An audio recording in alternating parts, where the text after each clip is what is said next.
Mateka to! For today's video, nakasama natin si Gojo Satoru sa rank game, kaya naman bibigay tayo ng napakalupit na spoiler sa Jujutsu Kaisen.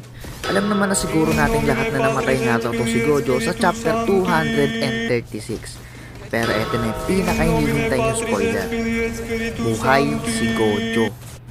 Alam naman nating lahat na limitless yung power na ito si Gojo, kaya nga limitless kasi walang limit. At alam din natin na sobrang bilis ang mga pangyayari sa kanyang domain expansion, kaya naman eto, i-slow motion natin para makita nyo kung paano siya nakaligtas. So makikita nyo dito na kung makakalipas ng takbo si Gojo at hinahabol siya ni Sun Kuna. Pero nung nakita niya si Father, biglang kumalma yung lakad niya kasi alam niya nang safe siya. Kaya naman dito makikita nyo gagamitan ni Gojo ng curse reversal red etong si Sun Kuna. Kaya naman eto yung nangyari. At ayun na nga, buhay si Gojo. Unstoppable pa nga.